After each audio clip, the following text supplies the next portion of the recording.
نحمده ونصلي ونسلم على رسوله الكريم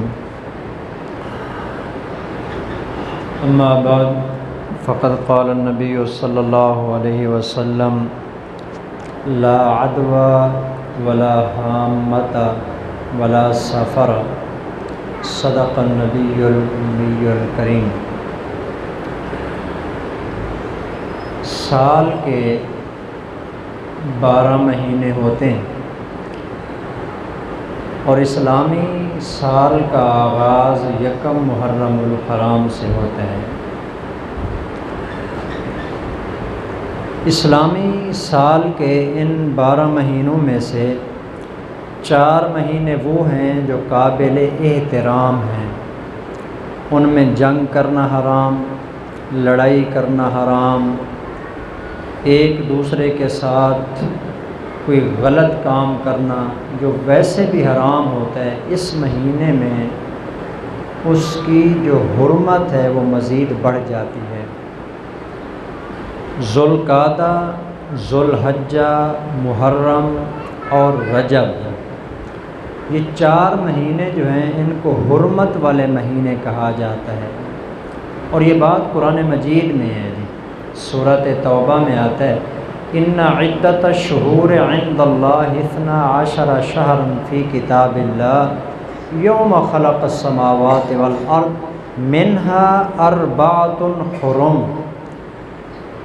جب سے اللہ نے کائنات کو پیدا کیا، سال کے مہینوں کی جو گنتی ہے وہ 12 ہیں، ان 12 میں سے 4 مہینے عزت اور احترام والے مہینے ہیں، فلہذا ان 4 مہینوں میں کوئی غلط کام نہیں کرنا۔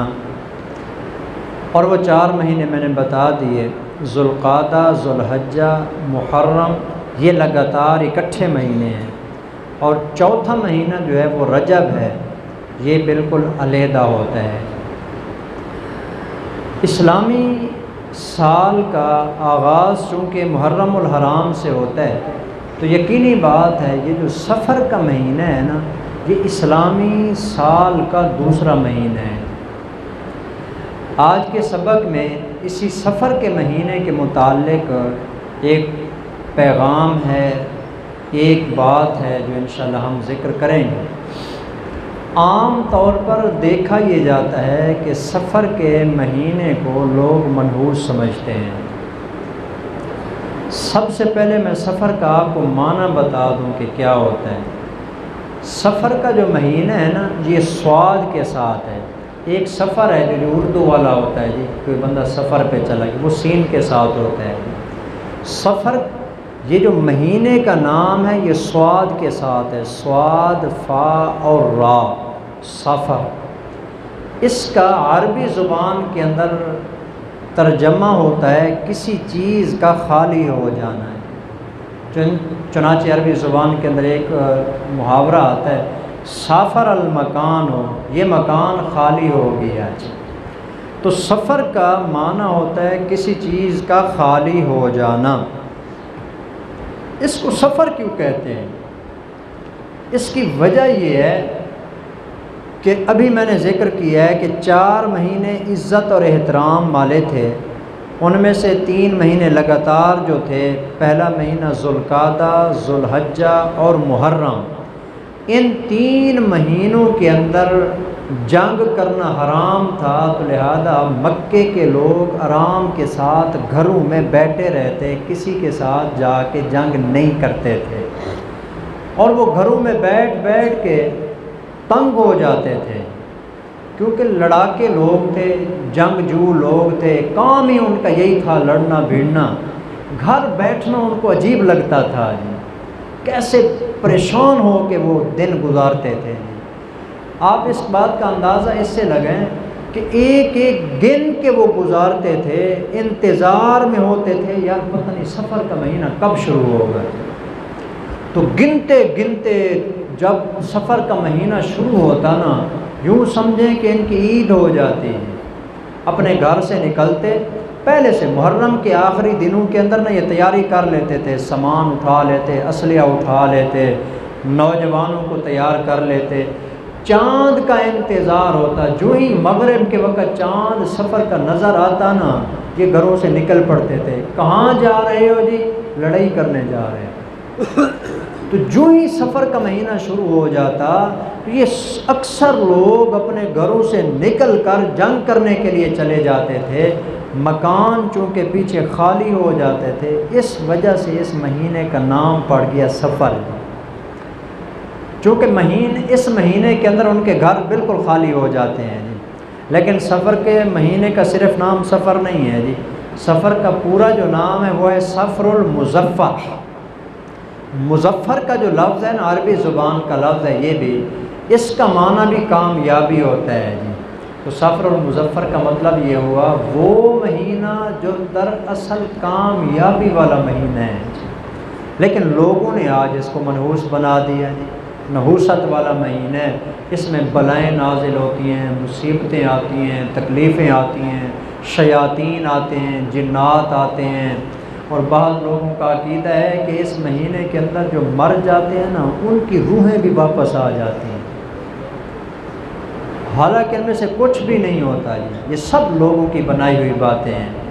چنانچہ آج کے سبق میں ہم ایک حدیث پڑھیں گے جی، بخاری شریف کی روایت ہے، نبی اکرم صلی اللہ علیہ وسلم نے ارشاد فرمایا لا ادوا، تین جملے ہیں جی اس کے اندر، تین جی۔ پہلا لا ادوا، ادوا کا مطلب ہوتا ہے ایک آدمی کو کوئی بیماری لگتی ہے نا، وہ بیماری ایک آدمی سے دوسرے بندے کی طرف منتقل ہو جاتی ہے، اس کو بولتے ہیں متعدی بیماری جی۔ ایک کو لگی، مثلا کسی کو خارش ہوئی جی، ساتھ دوسرے کو بھی لگ گئی، کوئی وائرس ہے جی، ایک کو لگا، اس کے ساتھ جو بھی ٹچ ہوگا نا دوسرے کو بھی لگ جائے گا۔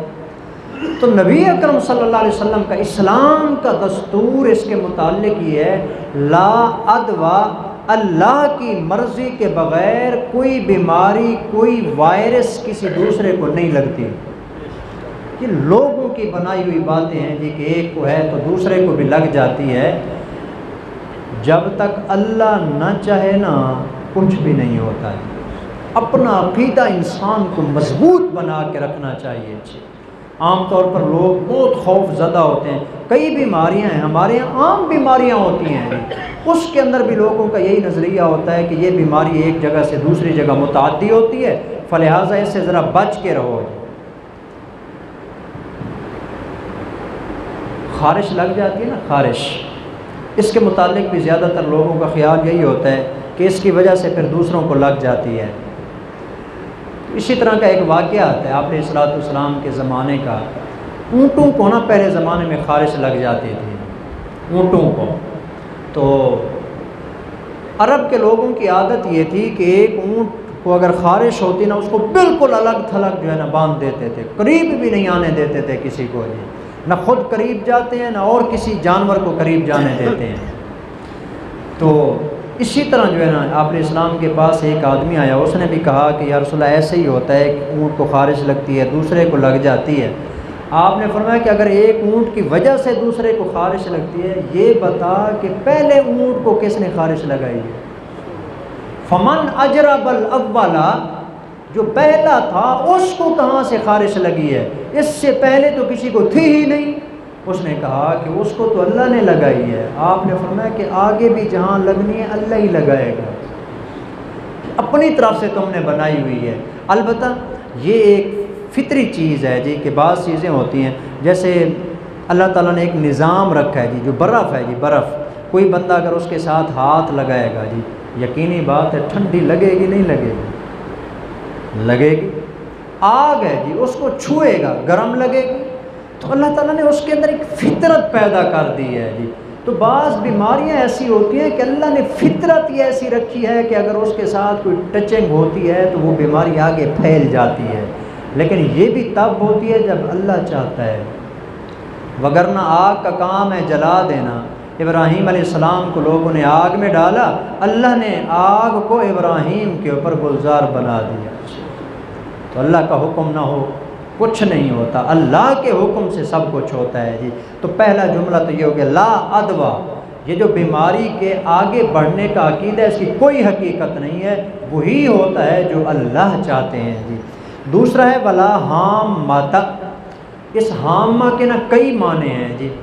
ایک حامہ کا معنی ہوتا ہے جی کہ عرب کے لوگوں کا خیال یہ تھا کہ پیٹ میں نا ایک سانپ پیدا ہو جاتا ہے جی، وہ اندر ہی اندر انسان کو جو ہے نا کھاتا رہتا ہے اور اس کا نتیجہ یہ ہوتا ہے کہ اس سانپ کی وجہ سے انسان مر جاتا ہے۔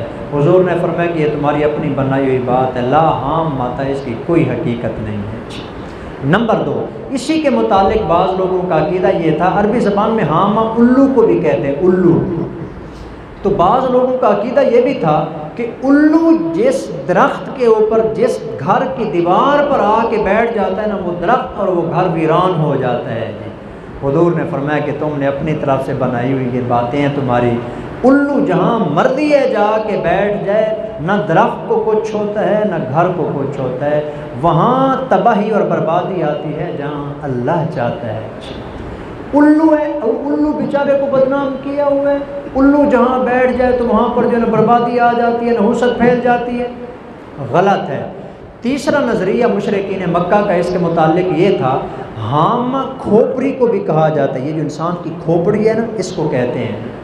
تو ان کا نظریہ یہ تھا کہ جو بندہ مقتول ہو جاتا نا، کوئی کسی کو قتل کر دیتا، تو قتل کرنے کے بعد اس کی جو روح ہوتی نا مرنے والے کی، مقتول آدمی کی، وہ آ کے نا دروازوں کے اوپر، کھڑکیوں کے اوپر اسی طرح بہر آ کے نا یوں چکر لگاتی تھی اور گھومتی تھی جی، اور بار بار کہتی ہے کہ مجھے پیاس لگی ہے، مجھے خون پلاؤ، مجھے پیاس لگی ہے، مجھے خون پلاؤ۔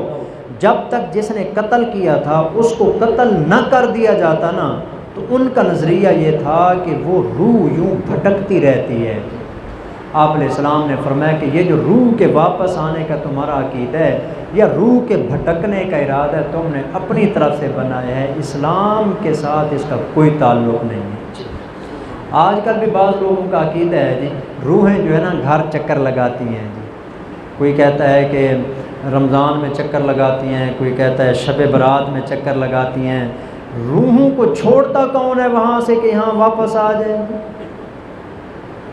اپنی مرضی ہے، جس وقت وہ چاہیں یہاں پر آ جائیں، جس وقت چاہیں گھر چلی جائیں۔